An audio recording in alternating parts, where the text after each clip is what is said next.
Friends, ഇന്നത്തെ നമ്മുടെ video എന്ന് പറയുന്നത് ആഫ്രിക്കൻ ലോബിളിൽ എങ്ങനെയാണ് DNA ടെസ്റ്റിന് വേണ്ടി സാമ്പിൾ കളക്ട് ചെയ്യുക. അപ്പോൾ ഇവൻ്റെ കേസിലാണെങ്കിൽ ഞാനിവനെ ചെറുപ്പത്തിലെടുത്ത് വളർത്തിയതാണ്, ഹാൻഡ് ഫീഡിങ് ചെയ്ത് വളർത്തിയതാണ്. അവിടെ നല്ല ടൈമിഡാണ്. അപ്പോൾ ഇവൻ്റെ DNA ടെസ്റ്റിന് വേണ്ടിയാണ് നമ്മൾ സാമ്പിൾ കളക്ട് ചെയ്യാൻ പോകുന്നത്. അപ്പോൾ എല്ലാവർക്കും അറിയില്ല എങ്ങനെയാണ് സാമ്പിൾ കളക്ട് ചെയ്യുക. ബ്ലഡ് സാമ്പിളാണോ കൊടുക്കുക, ഫെദർ സാമ്പിളാണോ കൊടുക്കുക, എവിടെയാണ് കൊടുക്കുക, അങ്ങനെയൊന്നും ആൾക്കാർക്ക് ഡീറ്റെയിൽസ് അറിയില്ല. DNA ടെസ്റ്റ് ചെയ്യും, ആഫ്രിക്കൻ ലോബിളിന് DNA ടെസ്റ്റ് ചെയ്ത് കാർഡ് കിട്ടും. അതൊന്നും എങ്ങനെയാണെന്ന് അറിയില്ല. അപ്പോൾ അതിനെക്കുറിച്ചുള്ള വീഡിയോ ആണ് നമ്മൾ ഇന്ന് ചെയ്യുന്നത്.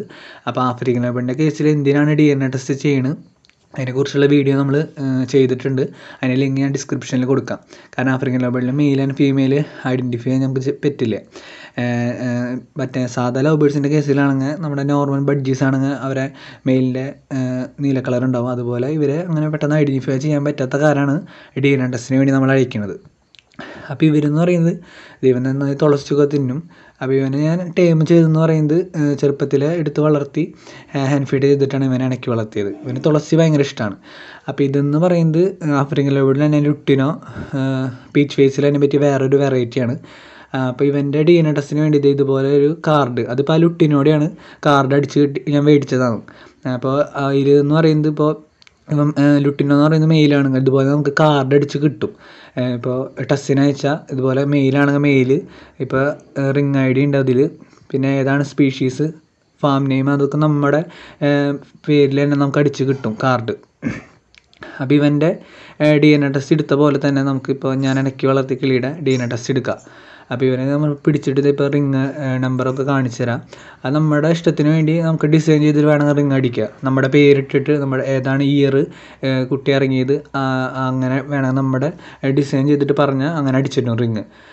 ഇപ്പോൾ അത് ഇവൻ്റെ എന്ന് പറയുന്നത് ഇപ്പോൾ മെയിൽ ലുട്ടിനോ കാർഡിൽ കറക്റ്റായിട്ട് വിശദമായിട്ട് എഴുതിയിട്ടുണ്ട്, ഏതാണ് സ്പീഷീസ് അങ്ങനെ എല്ലാം എഴുതിയിട്ടുണ്ട്. ഇപ്പോൾ ലുട്ടിനോ ബീച്ച് വേസ് ആണിത്.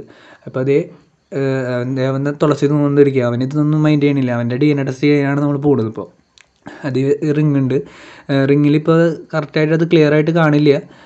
അതിൽ റിങ് നമ്പർ ഉണ്ടാവും, അത് ആ കാർഡിലുണ്ടാവും. അതെന്ന് പറയുന്നത് റിങ് നമുക്ക് റിങ് ഇട്ട് കൊടുക്കുന്ന കാരണം എന്ന് പറയുന്നത്, ഗുണം എന്ന് പറയുന്നത്, നമുക്കിപ്പോൾ കുറേ ബേഡ്സ് ഉണ്ടെങ്കിൽ നമുക്ക് എല്ലാവരും ഐഡൻറ്റിഫൈ ചെയ്യാൻ പറ്റില്ല. അപ്പോൾ റിങ് നമ്പർ വെച്ചാണ് ഐഡൻറ്റിഫൈ ചെയ്യുക. എൻ്റെ ഇപ്പോൾ കുറച്ച് ബേഡ്സ് ഉള്ള കാരണം നമുക്കിപ്പോൾ റിങ് ഇട്ടില്ലെങ്കിലും കുഴപ്പമില്ല. കാരണം കുറച്ച് ബേഡ്സ് ഉള്ളൂ. ഇപ്പോൾ കുറേ ഫാമൊക്കെ നടത്തുന്നവർ എല്ലാ ബേഡ്സിനും ഒരു റിങ് ഇട്ടിട്ടുണ്ടാവും. കാരണം അങ്ങനെയാണ് ഐഡൻറ്റിഫൈ ചെയ്യാൻ പറ്റുള്ളൂ പെട്ടെന്ന്, മെയിൽ ഫീമെയിൽ. ഇപ്പോൾ ആ റിങ് നമ്പർ നോക്കി കറക്റ്റ് അറിയാൻ പറ്റും, ഈ റിങ്ങിലുള്ളത് ഇത്ര നമ്പറുള്ളത് മെയിലാണ് ഫീമെയിലാണ്. കാരണം ഇപ്പോൾ ഇത് ഇവന് റിങ് ഇട്ടിട്ടില്ല. അപ്പോൾ ഇവൻ്റെ ഒറ്റയ്ക്ക് അഴിക്കണ ഞാൻ. അപ്പോൾ റിങ് ഇട്ടിട്ടില്ലെങ്കിലും കുഴപ്പമില്ല നമ്മൾ. പിന്നെ എല്ലാവർക്കും ഉള്ളൊരു ഡൗട്ടാണ്, ഇപ്പം നമ്മൾ ടൈം ചെയ്തെടുത്ത കിളികളെ പുറത്തേക്ക് കൊണ്ടുപോകാൻ പറ്റുന്നു വീടിൻ്റെ ഔട്ട് സൈഡ് എന്ന് പറഞ്ഞാൽ. അങ്ങനെ കൊണ്ടുപോയുള്ള പ്രശ്നം എന്ന് പറയുന്നത് ഇവർക്ക് തിരിച്ചു വരാനുള്ള വഴി അറിയില്ല. ഇപ്പം ചെറുപ്പത്തിൽ തൊട്ട് നമ്മുടെ വീടിൻ്റെ അകത്താണ് ഇവർക്ക് പരിചയം കൂടുതൽ. കാരണം ചെറുപ്പത്തിലെ വീടിൻ്റെ മുക്കും മൂലം ഇവർക്ക് അറിയാം. കാരണം ചെറുപ്പത്തിൽ ഞാൻ ട്രെയിൻ ചെയ്യുന്നത് ഇപ്പോൾ നമ്മുടെ കൈമിക്കൊക്കെ വരുന്നത് വീടിൻ്റെ അകത്താണ്. കാരണം വീടിൻ്റെ അകത്ത് ഇവരെ ട്രെയിൻ ചെയ്ത കാരണം വീടിൻ്റെ അകത്തുള്ള കാര്യങ്ങൾ മാത്രമേ ഇവർക്ക് അറിയുള്ളൂ, പുറം ലോകം കുറിച്ച് അറിയില്ല. അപ്പോൾ ഇവർ പുറത്തേക്ക് പോയാൽ പെട്ടെന്ന് ഒരു പറക്കും, എവിടെയെങ്കിലും മരത്തിൻ്റെ കൊമ്പിലൊക്കെ പോയിരിക്കും. പിന്നെ നമ്മൾ ഇവർക്ക് വരാൻ ആഗ്രഹം ഉണ്ടെങ്കിലും പറ്റില്ല, പേടി കാരണം എവിടെയെങ്കിലും ഇരിക്കും. പിന്നെ വല്ല കാക്കയോ പരുന്നൊക്കെ കുത്തിക്കൊല്ലും.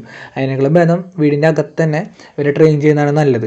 കാരണം നമ്മുടെ കൈമിക്കൊക്കെ വന്നിരിക്കുന്ന എങ്കിലും ഒരു പേടിയില്ലാണ്ട് നമ്മളിരിക്കും. ചെറുപ്പത്തിലെ ഹാൻഡ് ഫീഡ് ചെയ്തെടുക്കണം, അല്ലാണ്ട് പറ്റില്ല.